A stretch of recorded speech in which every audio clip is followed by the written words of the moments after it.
ഇവിടെ ആരോഗ്യത്തോടെ ജീവിച്ചു പോയ ആളുകൾ രോഗമില്ലാതെ, പ്രയാസങ്ങളില്ലാതെ, ദുഃഖങ്ങളില്ലാതെ, പ്രാരാബ്ധങ്ങളില്ലാതെ ആരോഗ്യത്തോടെ ജീവിച്ച് ലാ ഇലാഹ ഇല്ലല്ലാഹ് എന്നുച്ചരിച്ച് മരിച്ചുപോയ ആളുകൾ നാളെ മഹ്ശറയിലെത്തിയാൽ, നാളെ അല്ലാഹുവിന്റെ കോടാനക്കോടി ആളുകൾ ഒരുമിച്ച് കൂടിയിട്ടല്ല, എല്ലാവരും നഫ്സി നഫ്സി നഫ്സി നഫ്സി നഫിയാ, എന്റെ ശരീരം തന്നെ കഷ്ടത്തിലാണെന്ന് പറഞ്ഞിട്ട് യൗമ യഫിറുൽ മർഉ മിൻ അഖീഹി വ ഉമ്മിഹി വ അബീഹി വ സാഹിബതിഹി വ ബനീഹി. ഉമ്മാനെ വേണ്ട, ഉപ്പാനെ വേണ്ട, ജ്യേഷ്ഠാനുജന്മാരെ വേണ്ട, ഭാര്യ ഭർത്താക്കന്മാരെ വേണ്ട, സന്താനങ്ങളെ വേണ്ട, എല്ലാവരും സ്വന്തമായി എന്റെ ശരീരം തന്നെ കഷ്ടത്തിലാണെന്ന് പറഞ്ഞ് നെട്ടോട്ടമോടുമ്പോ ദുനിയാവിൽ ആരോഗ്യത്തോടെ ജീവിച്ച ആളുകള്, ഷുഗർ ബാധിക്കാത്ത ആളുകള്, പ്രഷർ ബാധിക്കാത്ത ആളുകള്, ക്യാൻസർ ബാധിക്കാത്ത ആളുകള്, മാരാരോഗങ്ങളില്ലാത്തവർ, തലവേദനയില്ലാത്തവർ, പനി ബാധിക്കാത്ത ആളുകൾ, അവർ നാളെ മഹ്ശറയിൽ കൊതിച്ചു പോവുകയാണ്.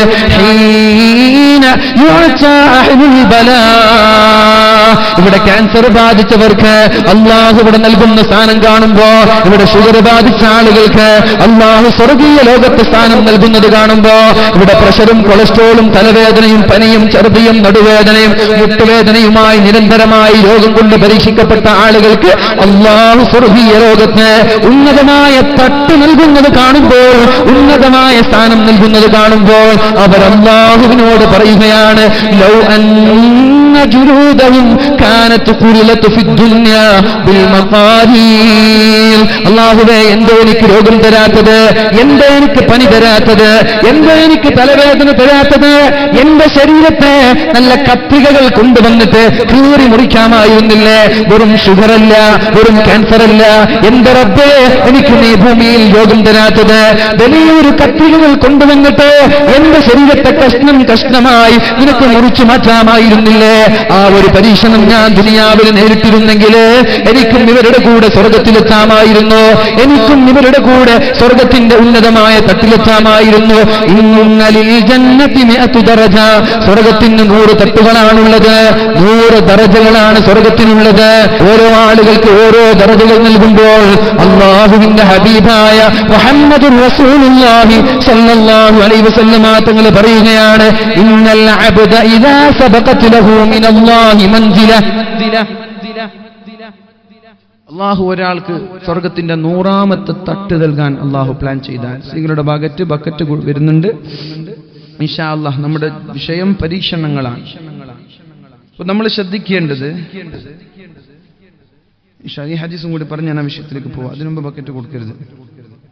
ഇന്നൽ അബ്ദ ഇദാ സബഖത് ലഹു മൻസില, അടിമകൾക്ക് അല്ലാഹു സ്വർഗീയ ലോകത്ത് ഒരു സ്ഥാനം നൽകാൻ അല്ലാഹു ഉദ്ദേശിച്ചാൽ 100 തട്ടാണ്. 100 തട്ടിലും നമുക്ക് ഓടി വരെ ബുർജ് ഖലീഫ ആണല്ലേ, ബുർജ് ഖലീഫ, അതിൽ നമുക്ക് ആദ്യം ഓടി വരാം. 100 തട്ട് എന്ന് പറയുമ്പോൾ നാട്ടിലൊക്കെ മാക്സിമം 15-20 ഒക്കെ അല്ലേ ഉള്ളൂ. 100 തട്ട് എന്ന് പറയുമ്പോൾ അമ്മക്ക് ഓടി വരാതാണ്. സ്വർഗം 100 തട്ടുകളാണ്. ഇന്നലിൽ ജന്നതി മിഅതു ദറജ, അതിന്റെ ഏറ്റവും ഉത്തമമായ തട്ടാണ് ഫിർദൗസ്. ആ ഫിർദൗസ് എന്ന സ്വർഗം ഒരാൾക്ക് നൽകാൻ അല്ലാഹു തീരുമാനിച്ചാൽ, ഇവിടെ ഇരിക്കുന്ന ഒരാൾ, ഈ സദസ്സിലിരിക്കുന്ന ഒരാൾ, ഇതിൽപ്പെട്ട ഒരാൾക്ക് സ്വർഗത്തിന്റെ ആ 100ാമത്തെ തട്ട് നൽകണം എന്ന് അല്ലാഹു തീരുമാനിച്ചു. അല്ലാഹുവിന്റെ തീരുമാനങ്ങളെ തടയാൻ പറ്റുമോ? اللهم لا مانع لما أعطيت ولا معطي لما منعت ولا راد لما قضيت. അല്ലാഹുവിന്റെ വിധിയെ മാറ്റിമറിക്കാൻ കഴിയുമോ? ഇല്ലേ? അല്ലാഹു ഒരു വിധി വിധിച്ചാൽ ആ വിധിയെ നമ്മൾക്ക് മാറ്റിമറിക്കാൻ പറ്റുമോ? വലാ റാദ്ദ ലിമാ ഖളൈത, അല്ലാഹുവിന്റെ വിധികളെ മാറ്റിമറിക്കാൻ പറ്റൂല. അല്ലേ?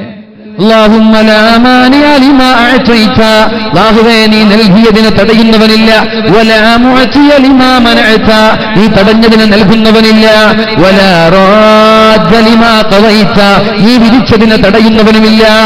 എന്നാലുണ്ട് അല്ലാഹു വിധിച്ചതിനെ തടയാൻ പറ്റുന്ന 2 ആയുധങ്ങളുണ്ട്. അല്ലാഹുവിന്റെ വിധികളെ തട്ടിക്കളയാനുള്ള 2 ആയുധങ്ങളുണ്ട്. ഞാൻ പറയട്ടെ, കൊച്ചിയിൽ എറണാകുളത്ത് നെടുമ്പാശ്ശേരിയിലേക്ക് എയർപോർട്ടിലേക്ക് ഒരു ചെറുപ്പക്കാരൻ ഗൾഫിലേക്ക് പോയിക്കൊണ്ടിരിക്കുകയാണ്. കാത് തുറന്നു കേൾക്ക് എന്ന ചെറുപ്പക്കാരാ, അള്ളാഹുവിന്റെ വിധികളെ കുറിച്ച് നമ്മൾ മനസ്സിലാക്കണം. എന്നാണ് അള്ളാഹുവിന്റെ വിധി എന്ന് പറഞ്ഞാൽ ഇന്നമാ ഖുദ്ദിറ വാജിബ് വ ഇന്നമാ സുത്തിറ മുൻതളർ. അള്ളാഹു ഒന്ന് കണക്കാക്കിയാൽ അത് നടക്കുമെന്നതിൽ സംശയമില്ല. അള്ളാഹു നമ്മൾക്കൊരു അപകടം വരാൻ വെച്ചാൽ നിർബന്ധമായിട്ടും അത് വന്നിരിക്കും. പക്ഷേ ഈ അപകടങ്ങളെ തടയാനുള്ള 2 ആയുധം നമ്മുടെ കയ്യിലുണ്ട്. ആ ആയുധം ഉപയോഗിച്ചാൽ നമ്മൾ അറിയാതെ നമ്മുടെ മക്കളെ മരിച്ചു പോകൂല, ജീവിതത്തിൽ ആക്സിഡന്റ് ഉണ്ടാവൂല, ജീവിതത്തിൽ മാറാരോഗങ്ങൾ ഉണ്ടാവൂല. ഏതാണ് ആ ആയുധം? അള്ളാഹുവിന്റെ ഹബീബ് തന്നെ പഠിപ്പിക്കുന്നുണ്ട്. നെടുമ്പാശ്ശേരിയിലേക്ക് എയർപോർട്ടിലേക്ക് കാറിൽ കയറിയിട്ട് ഒരു ചെറുപ്പക്കാരൻ കൊച്ചിയിൽ നിന്ന് നെടുമ്പാശ്ശേരി എയർപോർട്ടിലേക്ക് ഗൾഫിലേക്ക് പോകാൻ വേണ്ടി വണ്ടി കയറിയതാണ്, കാറ് കയറിയതാണ്. നമ്മൾക്കൊക്കെ അറിയാം, നമ്മളൊക്കെ ഗൾഫിലേക്ക് പോകുന്ന ആളുകളാണ്. അവസാനമായി ഭാര്യമാരോട് സലാം പറഞ്ഞ്, ഭർത്താവിനോട് സലാം പറഞ്ഞ്, മാതാപിതാക്കളോട് സലാം പറഞ്ഞ്, മക്കളെ ഒന്ന് മാറോട് ചേർത്ത് പിടിച്ച് ഒന്ന് അവരുടെ നെറ്റിത്തടങ്ങളിൽ ഉമ്മ വെച്ച് കരയുന്ന കണ്ണുമായി, കലങ്ങിയ കണ്ണുമായി, കരയുന്ന ഹൃദയവുമായിട്ട് പ്രവാസികളായ ആളുകൾ എന്ന് ഗൾഫിലേക്ക് പോകുമ്പോ അവരുടെ മെന്നഞ്ചികങ്ങൾ തകരുകയാണ്. എന്നാലും എന്റെ കുടുംബത്തിന്റെ 2 അറ്റം കൂട്ടിമുട്ടിക്കാൻ വേണ്ടി കഷ്ടപ്പാടുകൾ വഹിച്ചിട്ട്, വിരഹവേദന സഹിച്ചിട്ട്, പ്രയാസങ്ങൾ സഹിച്ചിട്ട്, ഉമ്മമാരെ കാണാതെ, ഉപ്പമാരെ കാണാതെ, കുടുംബക്കാരെ കാണാതെ, ഭാര്യമാരെ കാണാതെ, മക്കളെ കാണാതെ 1, 2, 3 വർഷം ഗൾഫിൽ പ്രവാസികളായി ജീവിക്കുന്ന ആളുകൾ, അല്ലാഹു റബ്ബ് സുബ്ഹാനഹു വ തആല അവരുടെ ജോലിയിലൊക്കെ അല്ലാഹു ബർക്കത്ത് ചെയ്യട്ടെ. അല്ലാഹു അവരുടെ ജോലിയിൽ ബർക്കത്ത് ചെയ്യട്ടെ. അവരുടെ ദാമ്പത്യ ജീവിതത്തിന് അല്ലാഹു ബർക്കത്ത് ചെയ്യട്ടെ. ഞാൻ പറഞ്ഞു വരുന്നത്, അങ്ങനെ ഒരു പ്രവാസി നാട്ടുകാരായ കുടുംബക്കാരോട്, വീട്ടുകാരോട് സലാം പറഞ്ഞിട്ട് ഗൾഫിലേക്ക് പോകാൻ വേണ്ടി കാറിൽ കയറിയതാണ്. കാറിങ്ങനെ അമിതമായ വേഗത്തിൽ ഇങ്ങനെ സഞ്ചരിച്ചു കൊണ്ടിരിക്കുമ്പോഴാണ് കാറിനകത്തുള്ള ചെറുപ്പക്കാരന് പുറത്തൊരു ബൈക്ക് പോകുന്നത് കാണുന്നത്. ബൈക്കിലൂടെ തന്റെ ചങ്ങാതി റൈഡ് ചെയ്ത് പോകുന്നത് കാണുന്നത്. നമ്മൾ ആലോചിക്കണം. അപ്പോഴാണ് തന്റെ കാറിലുള്ള കുടുംബക്കാരോട് ചെറുപ്പക്കാരൻ പറയുന്നത്, അല്ലയോ കുടുംബക്കാരാ, എന്റെ ഉപ്പ, എന്റെ ഉമ്മ, എന്റെ ചങ്ങാതിയാണ് ആ ബൈക്കിൽ യാത്ര ചെയ്യുന്നത്. നിങ്ങൾ എന്നെ ഇവിടെ ഡ്രോപ്പ് ചെയ്തിട്ട് നിങ്ങൾ കാറുമായി എയർപോർട്ടിൽ വന്നാൽ മതി, ഞാൻ എന്റെ ചങ്ങാതിയുടെ കൂടെ ബൈക്ക് ഓടിച്ചു വരാം. എങ്ങനെയാണ് ആഗ്രഹം ഉണ്ടായത്? ആരെങ്കിലും ഒരാൾ ഗൾഫിലേക്ക് പോകുമ്പോ തന്റെ കാറിൽ നിന്നിട്ട് ബൈക്കിലേക്ക് കയറുമോ? തന്റെ മാതാപിതാക്കളും കുടുംബക്കാരും പറഞ്ഞതുപോലെ, തന്റെ മകൻ പറഞ്ഞതുപോലെ ചങ്ങാതിയോട് വണ്ടി നിർത്താൻ പറയുകയും ആ കാർ അവിടെ നിർത്തിയിട്ട് ബൈക്കിലേക്ക് കയറുകയാണ്. എന്നിട്ട് ചങ്ങാതിയും ചെറുപ്പക്കാരനും ബൈക്ക് റൈഡ് ചെയ്തിട്ട് നെടുമ്പാശ്ശേരി വിമാനത്താവളത്തിലേക്ക് സഞ്ചരിക്കുമ്പോഴാണ് ഒരു ബസ് ഈ ബൈക്കുമായി ഇടിക്കുന്നതും തത്സമയം ആ ചെറുപ്പക്കാരൻ മരിച്ചു പോവുകയും ചെയ്യുന്നത്. ആരാണ് ആ ചെറുപ്പക്കാരനെ ബൈക്കിലേക്ക് കയറ്റിയത്? കാറിലൂടെ പോകുന്ന ചെറുപ്പക്കാരന്റെ മുന്നിലേക്ക് തന്റെ ചങ്ങാതി ഒരു മരണരൂപത്തില്, അസ്രായീലിന്റെ രൂപത്തില്, മരണമാലാക്കയുടെ രൂപത്തിലേക്ക് കൊണ്ടുവന്നതാരാ? അല്ലാഹു കണക്കാക്കിയാൽ അത് സംഭവിക്കുക തന്നെ ചെയ്യും. അല്ലാഹു വിധിച്ചതിനെ തടയുന്ന ആളുകളില്ലല്ലോ. ഗൾഫിൽ നിന്ന് 4 ചെറുപ്പക്കാര് വലിയൊരു ഇന്നോവയിലൂടെ സഞ്ചരിച്ചുകൊണ്ട് വീട്ടിലേക്ക് വരികയാണ്. 4-5 ചെറുപ്പക്കാർ ഇന്നോവയിലൂടെ ഗൾഫിൽ നിന്ന് നാട്ടിലേക്ക് വരികയാണ്. വന്നുകൊണ്ടിരിക്കുമ്പോഴാണ് ഒരു ടാങ്കർ ലോറിയെ ഓവർടേക്ക് ചെയ്യുമ്പോ ടാങ്കർ ലോറിയുടെ ആ എണ്ണ സൂക്ഷിച്ചുകൊണ്ടിരിക്കുന്ന ആ ഒരു ടാങ്ക് ഇന്നോവയുടെ മുകളിലേക്ക് മറിയുകയും 4 ആളുകളും ലോകത്തോട് വിട പറഞ്ഞു പോകുന്നത്. ആരാണ് ഈ തീരുമാനങ്ങൾ കൊണ്ടുവരുന്നത്? ആരാണ് ഈ അപകടങ്ങൾ കൊണ്ടുവരുന്നത്? ഇത് നമ്മളറിഞ്ഞിട്ട് ചെയ്യുന്നില്ലല്ലോ. ഇന്നോവക്കാരന്റെ ഭാഗത്ത് തെറ്റില്ല. ടാങ്കർ ലോറിയെ മറികടക്കുമ്പോൾ ടാങ്കറിന്റെ ഏതോ ഒരു ബോൾട്ട് ലൂസായി അത് ഇന്നോവയുടെ മുകളിലേക്ക് മറിഞ്ഞുപോയി. 4 പേരും മരിച്ചുപോയി. അല്ലാഹുവിന്റെ കബറിടം സ്വർഗീയമാക്കി കൊടുക്കട്ടെ. പക്ഷെ ഇത് അല്ലാഹുവിന്റെ തീരുമാനമാണ്. ഇങ്ങനൊരു തീരുമാനം നമ്മളിലേക്ക് വരാതിരിക്കാൻ നേരത്തെ ഞാൻ സൂചിപ്പിച്ചല്ലോ.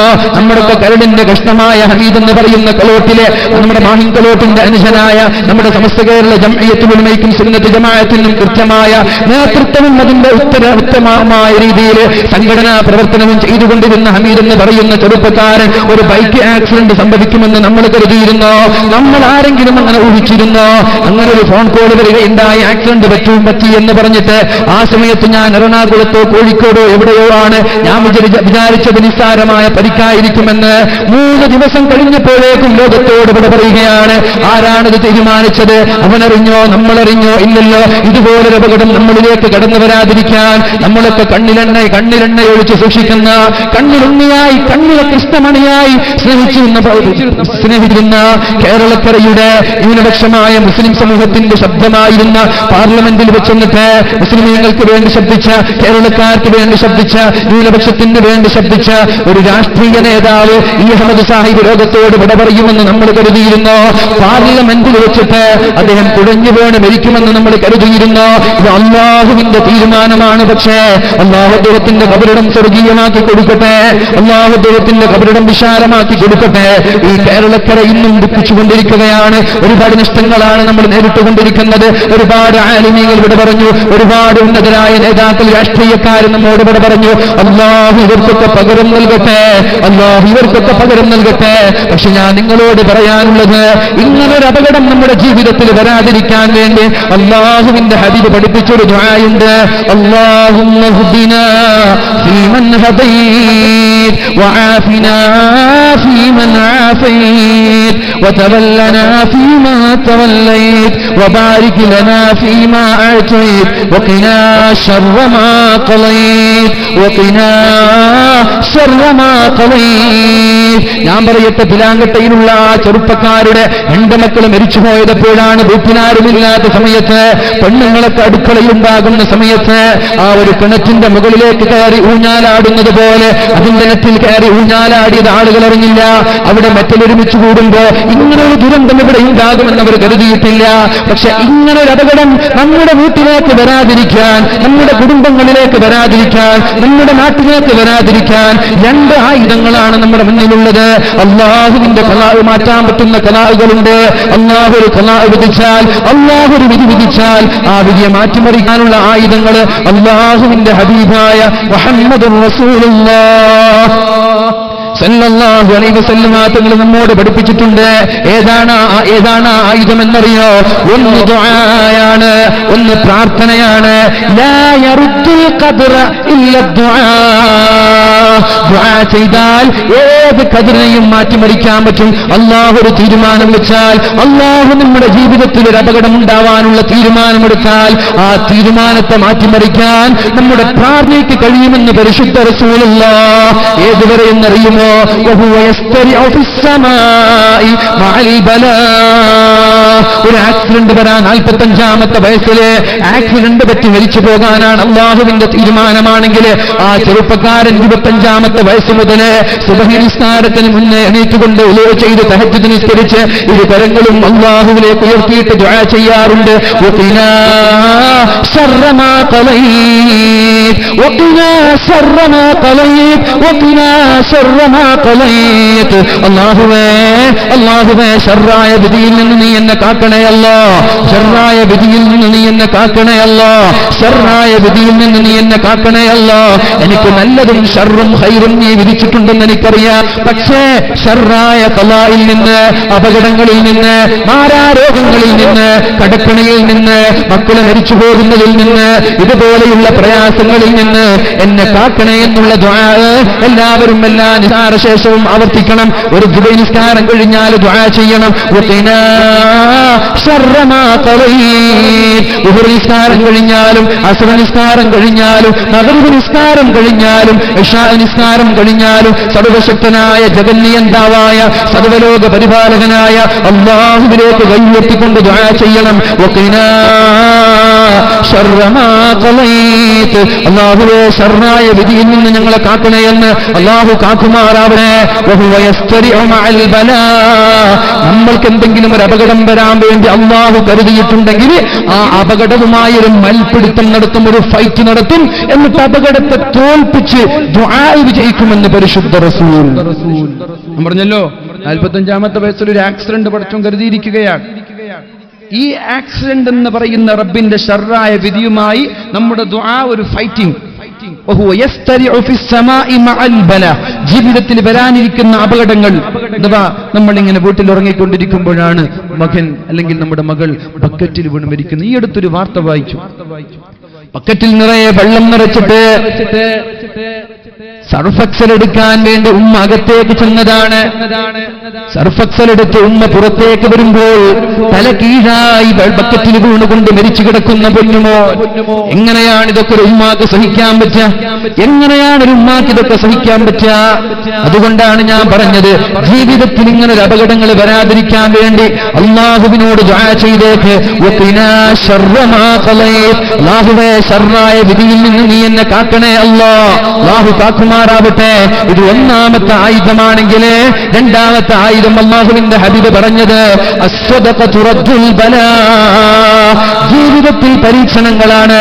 മനുഷ്യനെ പടച്ചവൻ സൃഷ്ടിച്ചത് തന്നെ പരീക്ഷിക്കാനാണ്. ആ പരീക്ഷണങ്ങളിൽ വിജയിക്കാൻ നമ്മൾക്ക് പറ്റിയെന്ന് വരില്ല. അതുകൊണ്ട് പരീക്ഷണം വരാതിരിക്കാൻ വേണ്ടി ഒന്ന് ദുആ ചെയ്തുകൊണ്ട്, രണ്ട് സ്വതക്ക കൊടുത്തുകൊണ്ട് റബ്ബിനോട് ദുആ ചെയ്യ്. അതുകൊണ്ട് പെണ്ണുങ്ങളുടെ ഭാഗത്തേക്ക്, സ്ത്രീകളുടെ ഭാഗത്തേക്ക് ബക്കറ്റ് വരുമ്പോ ഇന്നത്തെ ദുആ, ഇന്നത്തെ സ്വതക്ക എന്തിനു വേണ്ടിയായിരിക്കണം? അല്ലാഹുവേ, എന്റെ മരണം വരെ എന്റെ ജീവിതത്തിൽ ശർറായ വിധി നീ എന്തെങ്കിലും വിധിച്ചിട്ടുണ്ടെങ്കിൽ ഇതാ ഞാൻ നല്ലൊരു തുക കൊടുക്കുകയാണ്. പള്ളി നിർമ്മിക്കുന്നുണ്ട്, മനോഹരമായ പള്ളി. നമ്മുടെ പെരടാല ജാറം മക്കാമിനോടനുബന്ധിച്ച് ഇവിടെ പകുതിയിലാണ്. ആ പള്ളിക്ക് വേണ്ടി ഇൻഷാ അല്ലാഹ് എന്റെ വക ഒരു 2000 രൂപ ഞാൻ നൽകുകയാണ് റബ്ബേ. 1000 രൂപ ഞാൻ ഇതാ ബക്കറ്റിലിടുകയാണ്. ഈ സ്വതക്ക കാരണം, പള്ളിയിലേക്ക് ഞാൻ നൽകുന്ന ഈ ഒരു സ്വതക്ക കാരണം അല്ലാഹുവേ, എന്റെ ജീവിതത്തിൽ ശർറായ വിധികൾ നീ എന്തെങ്കിലും ഒന്ന് വിധിച്ചിട്ടുണ്ടെങ്കിൽ ഒന്നാമത്തെ ആയുധമായ സ്വതക്ക നൽകുകയാണ്. രണ്ടാമത്തെ ആയുധമായ ദുആ. അല്ലാഹുവേ, ഈ സ്വതക്കയുടെ ബർക്കത്ത് കൊണ്ട് എന്റെ ജീവിതത്തിലെ ശർറായ വിധികളെ നീ തടുക്കണേ എന്ന് പറഞ്ഞിട്ട് ഒരു 1000-ഓ 2000-ഓ 500-ഓ നമ്മളുടെ കയ്യിലുള്ളത് പ്രത്യേകിച്ചിട്ട് പെണ്ണുങ്ങൾ ബക്കറ്റിലിട്ട് കൊടുക്കുക. നിങ്ങളുടെ കൈകളിൽ നിങ്ങൾ സ്വന്തമാക്കിയ നിങ്ങളുടെ ആഭരണങ്ങൾ ഉണ്ടെങ്കിൽ അല്ലാഹുവേ, എന്റെ ജീവിതത്തിൽ ഇങ്ങനൊരു അപകടങ്ങൾ എനിക്ക് തരരുത്. ക്യാൻസർ പോലെയുള്ള അസുഖങ്ങൾ തരരുത്. ഷുഗർ, പ്രഷർ, കൊളസ്ട്രോൾ പോലെയുള്ള അസുഖങ്ങൾ തരരുത് എന്ന് പറഞ്ഞിട്ട് നമ്മൾ എന്ത് ചെയ്യുക? ബക്കറ്റിലേക്ക് ഇടുക. അല്ലാഹു ഇൻഷാ അല്ലാഹ് മരണം വരെ നമ്മൾക്കൊരു അപകടം നൽകൂല. അല്ലാഹു നമ്മളെ രക്ഷപ്പെടുത്തട്ടെ. ആണുങ്ങൾ അങ്ങനെ തന്നെ. ഒരു പക്ഷെ ബക്കറ്റ് വരും, അല്ലെങ്കിൽ മുസാഫത്ത് ആയിരിക്കും. എന്തായാലും ആ പഴയ 10ഉം 20ഉമായിട്ട് വേണ്ട. 10-20ന്റെ സംവിധാനം നിർത്തി 500, 1000, 2000 ഒക്കെ നൽകുന്ന രീതിയിലേക്ക് മാറണം നമ്മൾ. വലിയൊരു പിരിവ് കൈപൊക്കിയിട്ടൊന്നും ഞാൻ ചോദിക്കുന്നില്ല. പള്ളി ഇവിടെ പകുതി പണിയിലാണ്. അതുകൊണ്ട് പള്ളിയുടെ ആ ഒരു വർക്ക് പൂർത്തീകരിക്കാൻ വേണ്ടി നമ്മളാൽ കഴിയുന്ന നല്ലൊരു തുക നമ്മൾ എന്ത് ചെയ്യുക? ഒന്നുകിൽ മുസാഫഹത്താണെങ്കിൽ മുസാഫഹത്ത്, ബക്കറ്റിലാണെങ്കിൽ ബക്കറ്റ്. പക്ഷെ നീയത്തെന്താണ്? അല്ലാഹുവേ, നമ്മളറിയാതെ എന്തെങ്കിലും ഒരു ശർറായ വിധി നീ നമ്മൾക്ക് വിധിച്ചിട്ടുണ്ടെങ്കിൽ നീ എന്നെ കാക്കണേ എന്ന് പറഞ്ഞ് നമ്മൾ ഇട്ട് കൊടുക്കുക. അല്ലാഹു സ്വീകരിക്കട്ടെ. അല്ലാഹു സ്വീകരിക്കട്ടെ. ഇപ്പൊ പരിശുദ്ധ റസൂലുള്ളാഹി സ്വല്ലല്ലാഹു അലൈഹി വസല്ലമ തങ്ങൾ പറയാൻ, എന്ത് കേൾക്കണം നമ്മൾ? ഇനി പോവരുത്. ഇനി ബഹുമാനപ്പെട്ട നജ്മുദ്ദീൻ തങ്ങൾ വരാൻ. ഇനി ഞാൻ ഇതുവരെ നിങ്ങൾക്ക് പോകാനുള്ള സമ്മതമൊക്കെ ഉണ്ടായിരുന്നു. ഇനി നിങ്ങൾ പോവരുത്. എൻ്റെ സമയം അതിക്രമിക്കാൻ പോവാണ്. നജ്മുദ്ദീൻ തങ്ങൾ വരാണ്. അപ്പോൾ മൂപ്പര് വന്ന് ദുആ ചെയ്ത് ദുആക്ക് നേതൃത്വം നൽകി എന്നിട്ട് നമ്മൾക്ക് പോവാം ഇൻഷാ അല്ലാഹ്. എല്ലാവരും ഒന്ന് എണീറ്റ് നിന്നിട്ട് ഒന്നൊരു വിശ്രമിക്കാൻ വേണ്ടി, റെസ്റ്റ് എടുക്കാൻ വേണ്ടി ഒന്ന് എണീറ്റിക്ക്. എല്ലാവരും എണീറ്റിക്കല്ലേ? ലാ ഇലാഹ ഇല്ലല്ലാഹു ലാ ഇലാഹ ഇല്ലല്ലാഹ് ലാ ഇലാഹ ഇല്ലല്ലാഹ് മുഹമ്മദുർ റസൂലുള്ളാഹ് ലാ ഇലാഹ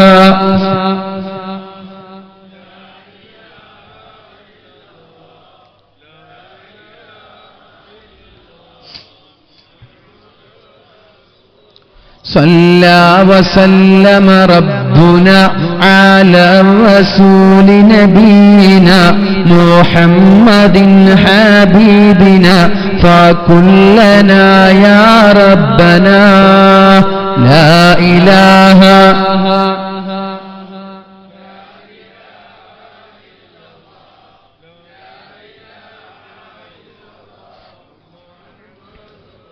ദാഹം മൗത്തത് കൂട്ടിടും ഇബ്ലീസ് കൂസിനെ കാട്ടിടും നേരം ലഈനവനാട്ടുവാൻ ബദരീങ്ങളാൽ തുണ റബ്ബനാ ലാ ഇലാഹ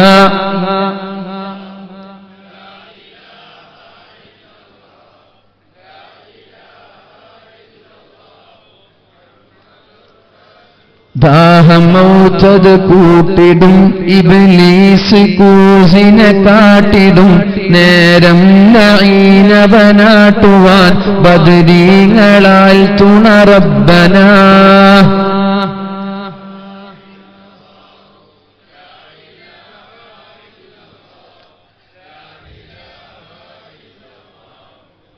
ദണ്ണം വബാവാസൂരിയും മറ്റുള്ള ദീനമടങ്കലും ബദരീങ്ങളെ ബറകത്തിനാൽ ശിഫയാക്കണം യാ റബ്ബനാ ലാ ഇലാഹ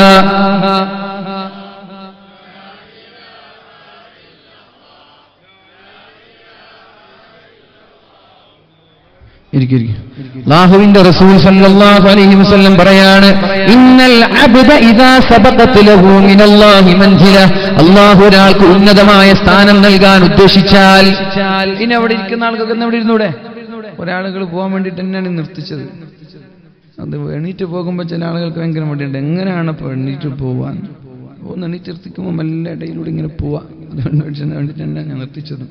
എന്താ വെച്ചാൽ ഈ പ്രസംഗം കേൾക്കാൻ വരുമ്പോൾ ചില ആളുകൾ ഇങ്ങനെ പോകുമ്പോൾ കയറായിരിക്കും, അവർക്ക് പെട്ടെന്ന് വീട്ടിലെത്താനുണ്ടാകും. എന്നാൽ പിന്നെ ഇവിടെ ഇരുന്നതിന് ശേഷം എണീക്കാനൊരു മടിയുണ്ടാവും ചില ആളുകൾക്ക്. എങ്ങനെ ഇപ്പോൾ പോവാൻ? അപ്പം അവർക്ക് ഈ വേളാണെങ്കിൽ ഇന്ന് ഉൾക്കൊള്ളാനും കഴിയില്ല. ചിന്ത മുഴുവനും വീട്ടിലായിരിക്കും. നമ്മൾക്ക് മുഴുവനും ഉൾക്കൊള്ളാൻ പറ്റുന്ന ആളുകൾ ഒരു 10 ആൾ മതി. നമ്മൾ തീരെതാണ്, കുറേ ആൾ വേണമെന്നില്ല. പരിപാടി ഉൾക്കൊള്ളാൻ പറ്റുന്ന വാല് പകർത്താൻ പറ്റുന്ന ഒരു 10 ആൾ മതി. അവർ തുടക്കം മുതൽ ഒടുക്കം വരും. അതുകൊണ്ട് ആ ബാക്കിൽ നിൽക്കുന്ന ആളുകൾക്കൊന്നും ഇരിക്കും. വെറുതെ എന്തിനാ ഡിസ്കിന് തകരാറാക്കുന്നത്? നമുക്ക് ഏതായാലും ഇരുന്നിട്ട് വേദന പറഞ്ഞ് നിങ്ങൾ പ്രശ്നം ഉണ്ടാക്കും. നിങ്ങൾ ഇത്ര ചെറുപ്പത്തിലേ ഇരുന്നിട്ട് പ്രസംഗിക്കാൻ തുടങ്ങിയോ?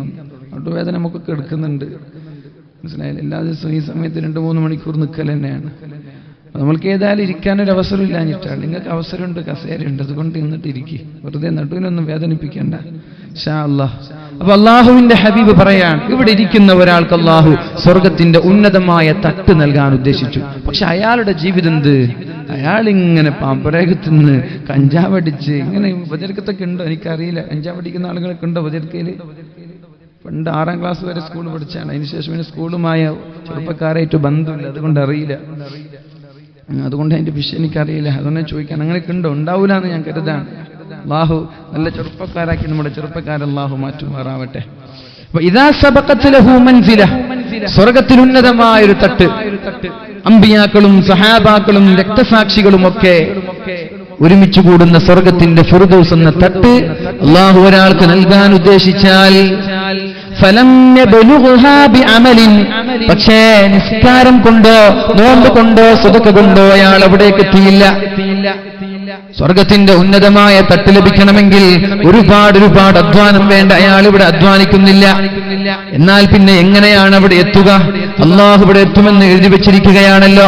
ഇയാൾ ജന്നാത്തുൽ ഫിർദൗസിന്റെ ആളാണെന്ന്, സ്വർഗത്തിന്റെ ഉന്നതമായ തട്ടുകാരനാണെന്ന് അള്ളാഹു തീരുമാനിച്ചിരിക്കുകയാണല്ലോ.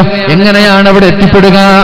തങ്ങൾ പറയാണ്, ഇബ്തലാഹു ഫീ ജസദിഹി, അവന്റെ ശരീരത്തിൽ അള്ളാഹു പരീക്ഷിക്കും. എങ്ങനെ? മാരകമായ രോഗം നൽകും, ക്യാൻസർ നൽകും. അയാൾ അമലൊന്നും ചെയ്തിട്ടില്ല, പക്ഷെ ഉന്നതമായ തട്ടയാൾക്ക് വേണം. ക്യാൻസർ പിടിച്ചോ?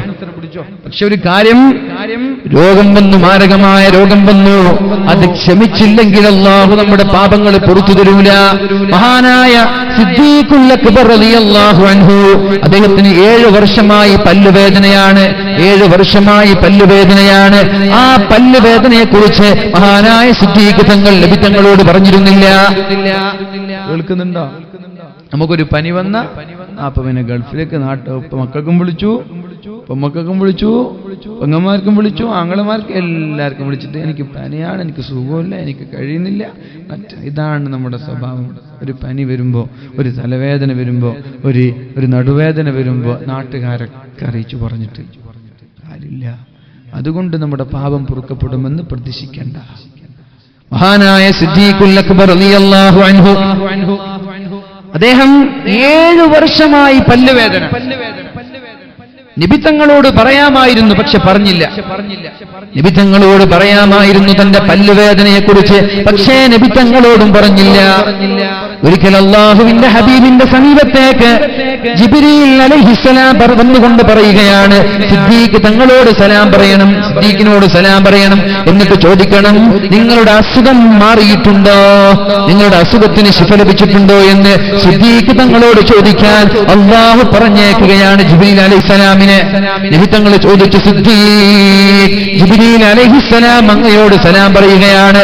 എന്നിട്ട് അല്ലാഹു ചോദിച്ചിട്ടുണ്ട്, നിങ്ങളുടെ പല്ലുവേദന മാറിയിട്ടുണ്ടോ?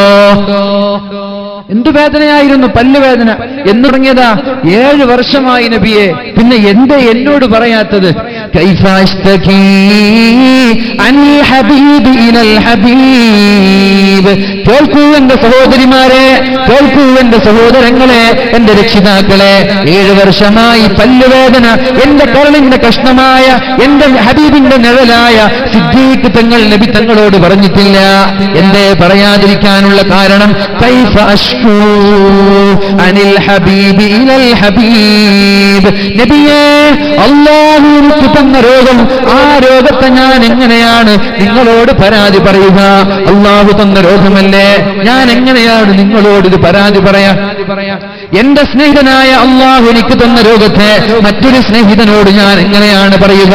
അതുകൊണ്ടാണ് ഞാൻ പറയാത്തത് എന്ന് മഹാനായ സിദ്ദീഖുൽ അക്ബർ റളിയല്ലാഹു അൻഹു പറയുമ്പോ, എന്റെ പ്രിയമുള്ള സഹോദരന്മാർ ശ്രദ്ധിക്കേണ്ടത്, അല്ലാഹുവിന്റെ ഹബീബായ മുഹമ്മദുർ റസൂലുള്ളാഹ് ഒരു സഹാബി വനിതയുടെ സമീപത്തേക്ക് കടന്നു ചെല്ലുകയാണ്. ആ പെണ്ണിങ്ങനെ പുരുപുരുത്തുകൊണ്ടിരിക്കുകയാണ്. ഇങ്ങനെ എന്നിട്ട് ഒച്ച ഉണ്ടാക്കിക്കൊണ്ടിരിക്കുക. ഒരു പെണ്ണ് ഇങ്ങനെ പിറുപിറുത്തുകൊണ്ടിരിക്കുകയാണ്. എന്തിനാണ് പെണ്ണെ ഇങ്ങനെ പിറുക്കുന്നത്? എന്തിനാണ് പെണ്ണെ ഇങ്ങനെ ഒച്ചപ്പാടുണ്ടാക്കുന്നത്?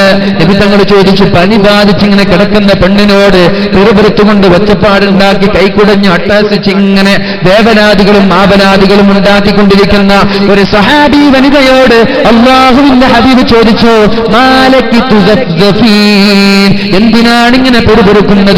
അപ്പോഴാണ് ആ സഹോദരി പറഞ്ഞത്, അൽഹമ്മാ ലാ ബാറകല്ലാഹ്, ഒരു ഹലാക്കിന്റെ പനി നബിയെ, അല്ലാഹുവിന്റെ ഹബീബേ, ഹലാക്കിന്റെ പനി പിടിച്ച നബിയെ, ഈ പനി കൊണ്ട് ഞാൻ തോറ്റുപോയി നബിയെ, ഒരു ചത്ത പനി നബിയെ എന്നിങ്ങനെ ആ സഹോദരി നബി തങ്ങളോട് പറഞ്ഞപ്പോഴാണ് അല്ലാഹുവിന്റെ ഹബീബ് പറഞ്ഞത്, ലാ തസുബ്ബിൽ ഹമ്മാ, പനിയെ കുറ്റം പറയരുത്, രോഗത്തെ ചീത്ത പറയരുത്. എത്ര വലിയ രോഗം വന്നാലും, എത്ര വലിയ അസുഖം വന്നാലും ആ രോഗത്തെ നിങ്ങൾ ചീത്ത പറയരുത്. കാരണം എന്തെന്നറിയോ? ഒരു പനി വരുമ്പോ, ഒരു തലവേദന വരുമ്പോ, ഒരു നടുവേദന വരുമ്പോ, ഒരാൾക്ക് ഷുഗർ ബാധിക്കുമ്പോ, ഒരാൾക്ക് മാരകമായ രോഗങ്ങൾ ഉണ്ടാകുമ്പോ, ആ രോഗങ്ങൾ കാരണം മരങ്ങളിൽ നിന്ന് ഇലകൾ കൊഴിഞ്ഞു വീഴുന്നത് പോലെ, മരങ്ങളിൽ നിന്ന് ഇലകൾ കൊഴിഞ്ഞു വീഴുന്നത് പോലെ അയാളുടെ തിന്മയുടെ ഏടുകളിൽ നിന്ന് അയാളുടെ പാപങ്ങൾ അല്ലാഹു മായ്ച്ചു കളയുമെന്ന് മുഹമ്മദുർ റസൂലുള്ളാഹ്. അപ്പൊ തലവേദന വേണോ വേണ്ടേ? പനി വേണോ വേണ്ടേ? ഒരു പനി വന്നു, നാട്ടുകാരോടൊക്കെ വിളിച്ചിട്ട് ഫോൺ വിളിച്ച് പറയാൻ നിൽക്കണ്ട. ആരെങ്കിലും വീട്ടിൽ വരുമ്പോ എനിക്ക് സുഖമില്ല, ഒരാഴ്ച ഞാൻ കിടപ്പിനാണ്, എനിക്ക് എണിക്കാൻ പറ്റുന്നില്ല, ഇരിക്കാൻ പറ്റുന്നില്ല, ഭക്ഷണം ഞാൻ പിന്നെ കഴിക്കാറില്ല, ഇത് വേണ്ട. ഇതുണ്ടെങ്കിൽ കൂലിയല്ല കിട്ട, കുറ്റമാണ്. ആരും അറിയിക്കണ്ട. ഹോസ്പിറ്റലിൽ പോകുന്നതിന് കുഴപ്പമില്ല, ഹോസ്പിറ്റലിൽ പോയി ഡോക്ടർമാരെ കാണിക്കുന്നതിന് കുഴപ്പമില്ല. ആലോചിക്കണം. നമ്മള് മഹാനായ തൃപ്പനച്ച് കിഴിശ്ശേരി തൃപ്പനച്ച് അഹമ്മദ് മുസ്ലിയാർ ഈ പ്രബുദ്ധ കേരളത്തിൽ അവസാനമായി ലോകത്തോട് വിട പറഞ്ഞു പോയ മഹാനായ വലിയാണ് അദ്ദേഹം. മാരകമായ രോഗങ്ങൾ പിടിപെട്ടിട്ട് അദ്ദേഹത്തിന്റെ കൂടെ നടക്കുന്ന ആളുകൾ ഹോസ്പിറ്റലിലേക്ക് പോകാമെന്ന് പറഞ്ഞപ്പോ ഞാൻ ഹോസ്പിറ്റലിൽ പോവില്ല, ഹോസ്പിറ്റലിൽ പോവണം നമ്മൾ. പക്ഷേ ദറജ കൂടിയ ആളുകൾ ഹോസ്പിറ്റലിൽ പോവില്ല. അവരൊന്ന് മന്ത്രിക്കാൻ പോലും പറയൂല, അവരൊന്ന് ദുആ ചെയ്യിപ്പിക്കുക പോലുമില്ല. അവരിത് സഹിക്കുമ്പോ അവർ സ്വർഗത്തിൽ ഉന്നതമായ തട്ടിലെത്തും. മഹാനായ തൃപ്പനച്ച് അഹമ്മദ് മുസ്ലിയാർ ഈശ്വരി പോയ ആളുകളുണ്ടാകും, പോയിനോ സിയാറത്തിനൊക്കെ പോയ ആളുകളുണ്ടാകും. വലിയ മഹാനാണ്. രോഗം വന്ന് മാരകമായ രോഗങ്ങൾ പിടിപെട്ട അവസാനം ഹോസ്പിറ്റലിൽ പോവാൻ അദ്ദേഹം തയ്യാറായില്ല. ഹിസാബില്ലാത്ത, വിചാരണയില്ലാതെ ആയിരക്കണക്കിന് 70,000 ആളുകൾ സ്വർഗത്തിലേക്ക് പോകുമെന്ന് അല്ലാഹുവിന്റെ ഹബീബ് പറഞ്ഞപ്പോ അവിടെ കൂടിയിരിക്കുന്ന സ്വഹാബാക്കൾ ചർച്ചയിലായി. ആരായിരിക്കും 70,000 ആളുകൾ? ചില ആളുകൾ പറഞ്ഞു അത് മക്കക്കാരായ ആളുകളായിരിക്കും, ചില ആളുകൾ പറഞ്ഞു നബിയുടെ കൂടെ ആദ്യം മുസ്ലിമായ ആളുകളായിരിക്കും, ചില ആളുകൾ പറഞ്ഞു അല്ല, യുദ്ധത്തിൽ പോയി ഷഹീദായ ആളുകളായിരിക്കും. അങ്ങനെ ചർച്ച ചെയ്യുമ്പോഴാണ് നബി തങ്ങൾ ആ വടിയിലൂടെ കടന്നു വരുന്നത്. എന്താ നിങ്ങൾ ചർച്ച ചെയ്യുന്നത്? അപ്പോഴാണ് സ്വഹാബാക്കൾ പറഞ്ഞത് 70,000 ആളുകൾ ഹിസാബില്ലാതെ സ്വർഗത്തിലേക്ക് പോകുമെന്ന് പറഞ്ഞുവല്ലോ. അവരാരാണെന്നാണ് നമ്മൾ ചർച്ച ചെയ്യുന്നത്. നബി തങ്ങൾ പറഞ്ഞു, അവർ രോഗം വന്നാൽ മന്ത്രിക്കാത്ത ആളുകളാണ്. രോഗം വന്നാൽ അവർ ഹോസ്പിറ്റലിലേക്ക് പോലും കാണിക്കാതെ അള്ളാഹുവിലേക്ക് വരമേൽപ്പിക്കുന്ന ആളുകളാണ്. അള്ളാഹു തന്ന രോഗമല്ലേ, അള്ളാഹു തന്നെ തിരിച്ചു കൊണ്ടുപോകട്ടെ, അങ്ങനെ ക്ഷമിക്കുന്ന ആളുകൾ. ആ ഒരു പൊസിഷൻ നമ്മൾ എത്തിയിട്ടില്ല. അതുകൊണ്ട് തൽക്കാലം ഹോസ്പിറ്റലിലൊക്കെ പോവുക. ആ ദർജ എത്തിയ ആളുകൾക്ക് കുഴപ്പമില്ല. ഹോസ്പിറ്റലിൽ പോവാതെ ചികിത്സിക്കുകയാണെങ്കിൽ, നിങ്ങൾ സഹിക്കുകയാണെങ്കിൽ വളരെ സന്തോഷം. സ്വർഗത്തിന്റെ ദർജ കൂടിക്കൊണ്ടിരിക്കും. അള്ളാഹു രോഗം വരുമ്പോൾ ക്ഷമിക്കാൻ അള്ളാഹു തൗഫീഖ് ചെയ്യട്ടെ. അപ്പൊ ഒരു പനിയും തലവേദനകളൊക്കെ നമ്മുടെ പാപങ്ങൾ പൊറുക്കപ്പെടാനുള്ള കാരണമാണ്. അല്ലാഹുവിന്റെ ഹബീബ് സല്ലല്ലാഹു അലൈഹി വസല്ലം പറഞ്ഞു, ഇത് നാട്ടുകാരോട് ഇങ്ങനെ പറഞ്ഞു നടക്കരുത്, അല്ലാഹുവിനെ കുറിച്ച് മോശമായി ചിന്തിക്കരുത്, വേവലാദികൾ പറയരുത്, ആവലാദികൾ പറയരുത്. സിദ്ദീഖ് തങ്ങൾ നബി തങ്ങളോട് പോലും പറഞ്ഞിട്ടില്ല എന്ന് പറഞ്ഞാൽ നമ്മൾ ഭാര്യമാരോട് പോലും പറയാൻ പറ്റൂല. സിദ്ദീഖ് തങ്ങൾ നബി തങ്ങളോട് പോലും പറഞ്ഞിട്ടില്ല. നമ്മൾ എന്ത് രോഗം വന്നാലും പള്ളിയിൽ ഉസ്താദിനോട് പറയും, ഉസ്താദ് എന്ന് ദുആ ചെയ്യണമെന്ന് പറഞ്ഞിട്ട് പറയൂലേ. എത്ര വലിയ രോഗമാണെങ്കിലും ചെറിയ രോഗമാണെങ്കിലും ഖുതുബയ്ക്കോ ജുമുഅയ്ക്കോ പള്ളിയിൽ വന്നാൽ ഉസ്താദിനോടൊന്ന് പറഞ്ഞു, ഉസ്താദെ അസുഖങ്ങളുണ്ടെന്ന് ദുആ ചെയ്യേണ്ട, ഒരു 100 500 കൊടുത്ത് നമ്മൾ ദുആ ചെയ്യിപ്പിക്കും. പക്ഷേ ദുആ ചെയ്യിപ്പിക്കുകയും ദുആ ചെയ്യിപ്പിച്ചാൽ ശിഫ ലഭിക്കുമെന്ന് ഉറപ്പുള്ള നബി തങ്ങളോട് സിദ്ദീഖ് തങ്ങൾ പറഞ്ഞില്ല. അതുകൊണ്ട് തന്നെയാണ് ലോകത്തുള്ള സർവ്വ ആളുകളുടെ ഈമാനും സിദ്ദീഖ് തങ്ങളുടെ ഈമാനും ഒരു ക്ലാസിൽ വെച്ചാൽ സിദ്ദീഖ് തങ്ങളെക്കാൾ ഭാരം നമ്മുടെ ലോകത്തുള്ള ആരുടെ ഈമാനും എത്തൂല എന്ന് പറഞ്ഞത് കേട്ടോ. ലോകത്തുള്ള എല്ലാ ആളുകളുടെ ഈമാൻ ഒരു തുലാസില്, സിദ്ദീഖ് തങ്ങളുടെ ഈമാന് മാത്രം ഒരു തുലാസില്. ഈ ലോകത്തുള്ള എല്ലാ ആളുകളിൽ ആരൊക്കെ പെടുന്നുണ്ടെന്നറിയോ?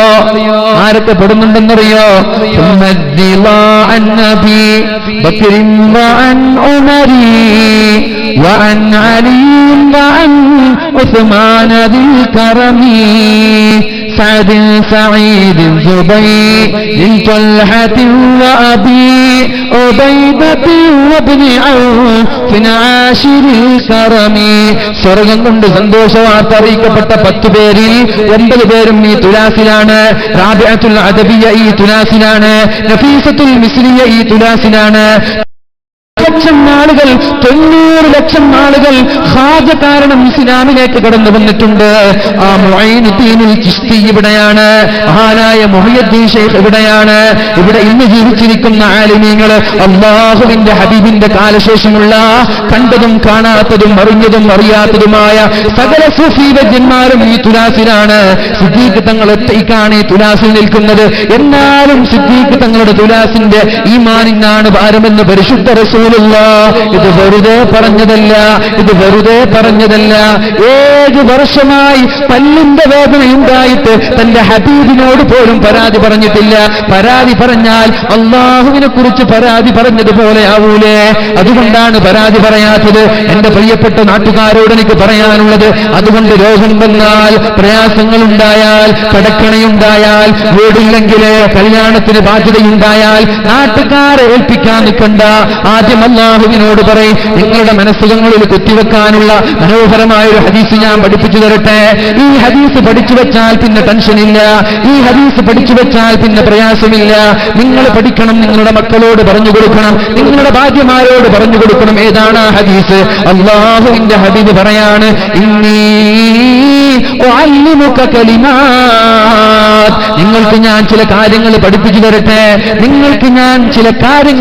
തരട്ടെ, എന്താണ് കാര്യമെന്നറിയോ?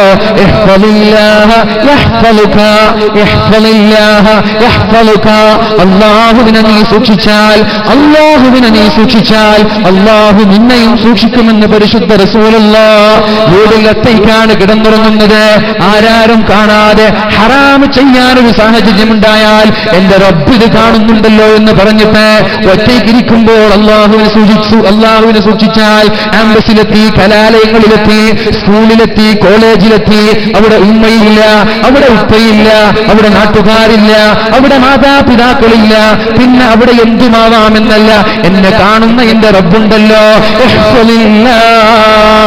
നമ്മുടെ കണ്ണുകളെ സൂക്ഷിച്ചാൽ, നമ്മുടെ കാതുകളെ സൂക്ഷിച്ചാൽ, നമ്മുടെ കൈക്കാലുകളെ സൂക്ഷിച്ചാൽ, ഹറാം ചെയ്യാതെ ഹറാമ് കേൾക്കാതെ ഹറാമ് കാണാതെ അള്ളാഹുവിനെ പേടിച്ചുകൊണ്ട് ഒറ്റയ്ക്കിരിക്കുമ്പോഴും ആളുകൾക്കിടയിലിരിക്കുമ്പോഴും നന്നായാൽ യഹ്ഫളുക, അള്ളാഹു നിന്നെ സംരക്ഷിക്കുന്ന. ഏതെങ്കിലും അപകടത്തിൽ പെടുമ്പോ, വലിയൊരു ആക്സിഡന്റിൽ പെടേണ്ട നിന്നെ അള്ളാഹു സഹായിക്കാൻ കടന്നു വരും. വലിയൊരു അപകടങ്ങളിലേക്ക് ചാടുന്നതിന് മുമ്പേ നിന്നെ സഹായിക്കാൻ അള്ളാഹു വരും. ആയ സഫീന റളിയല്ലാഹു അൻഹു അള്ളാഹുവിന്റെ ഹബീബിന്റെ ഖാദിമാണ്. കേൾക്കൂ സഹോദര, അള്ളാഹുവിന്റെ ഹബീബിന്റെ ഖാദിമാണ് സഫീന എന്ന് പറയുന്ന സ്വഹാബി. എവിടേക്കോ ഏതോ രാജ്യത്തേക്ക് ദഅവത്തുമായി കടന്നു ചെല്ലുകയാണ്. കടലിലൂടെ കപ്പലിലൂടെ ഇങ്ങനെ സഹാബാക്കളിൽപ്പെട്ട 12 പേരിങ്ങനെ യാത്ര ചെയ്യുമ്പോ വലിയൊരു കൊടുങ്കാറ്റ് കടന്നു വന്നിട്ട് ആ കൊടുങ്കാറ്റ് ആ കപ്പലിനെ പാറയിലേക്ക് അടിപ്പിക്കുകയും എന്നിട്ട് ആ പാറയിലേക്ക് തട്ടിമുട്ടി കൊടുങ്കാറ്റിൽ നിന്ന് കപ്പൽ തരിപ്പണമാവുകയും ചെയ്തു. ഓരോ സഹാബാക്കൾ ഓരോ ദ്വീപിലെത്തി. അങ്ങനെ ഒരു മരക്കഷ്ണം പിടിച്ചെടുത്തുകൊണ്ട് മഹാനായ സഫീന റളിയല്ലാഹു അൻഹു ദ്വീപിലേക്ക് എത്തി. ആ ദ്വീപിൽ ഇങ്ങനെ കരയിലേക്ക് കയറി ഇങ്ങനെ നടക്കുമ്പോഴാണ് ഗർജിച്ചുകൊണ്ട് ഒരു സിംഹം വരുന്നത്.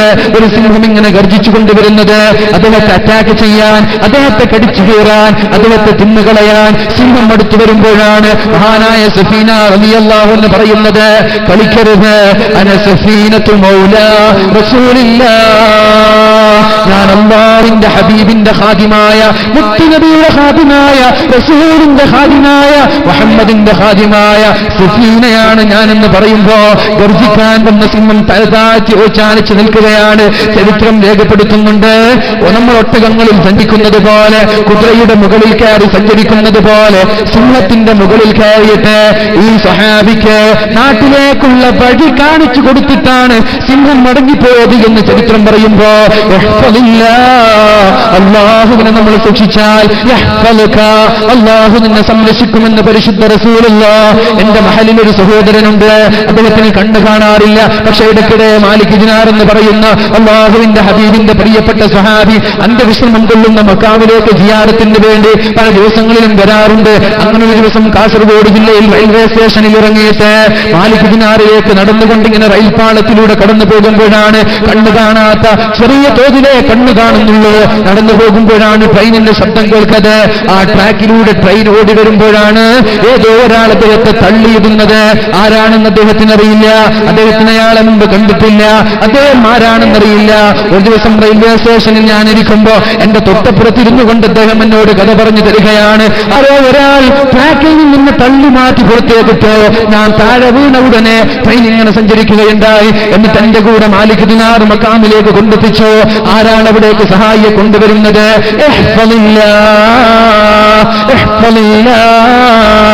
അല്ലാഹുവിനെ സൂക്ഷിച്ചാൽ. എനിക്കറിയാം, ഞാൻ ജുമാ നിസ്കാരത്തിന് വേണ്ടി ചെറുവത്തൂരിലേക്ക് പള്ളിയിലേക്ക് 11 മണിക്ക് പോയാൽ തസ്ബീഹുമാല പിടിച്ചിങ്ങനെ നടക്കുകയാണ്. പരിശുദ്ധമായ റമദാനിൽ പള്ളിയിൽ ഇരുന്നിട്ട് ഇങ്ങനെ ദിക്ർ ചൊല്ലുന്ന സഹോദരനാണ്. അല്ലാഹുവിനെ നമ്മൾ സൂക്ഷിച്ചാൽ നിന്റെ പ്രതിസന്ധി ഘട്ടങ്ങളിൽ നിന്നെ അല്ലാഹു സഹായിക്കുമെന്നതൊരു സംശയമില്ല. നിനക്ക് വീടില്ലേ, വീട് തരാൻ അല്ലാഹുവുണ്ട്. നിനക്ക് മക്കളില്ലേ, മക്കളെ തരാൻ അല്ലാഹുവുണ്ട്. നിനക്ക് മക്കളിൽ പ്രയാസമുണ്ടോ, ആ പ്രയാസം പരിഹരിക്കാൻ അല്ലാഹുവുണ്ട്. എന്നിട്ട് അല്ലാഹുവിന്റെ ഹബീബ് പറയാണ്, കേൾക്കൂ എന്റെ സഹോദര, അല്ലാഹുവിനെ സൂക്ഷിച്ചാൽ അല്ലാഹുവിനെ മുന്നിൽ കണ്ടെത്താൻ പറ്റും. മഹാനായ സമസ്ത കേരള ജംഇയ്യത്തുൽ ഉലമയ്ക്ക് സുത്യർഹമായ നേതൃത്വം നൽകിയ കോയക്കുട്ടി ഉസ്താദ്, അദ്ദേഹം ഒരു മദ്രസയുടെ ഉദ്ഘാടനത്തിന് വേണ്ടിയിട്ട് തോണിയിലൂടെ പുഴയിലൂടെ സഞ്ചരിച്ചു കൊണ്ടിരിക്കുകയാണ്. അപ്പോഴാണ് വലിയൊരു കൊടുങ്കാറ്റ് കടന്നു വന്നുകൊണ്ട് അദ്ദേഹത്തിന്റെ തോണിയുമായി, അദ്ദേഹത്തിന്റെ നൗകയുമായി, അദ്ദേഹത്തിന്റെ ആ മഞ്ചലുമായി നേരെ കടൽക്കരയിലേക്ക് കൊണ്ടുപോകുന്നത്.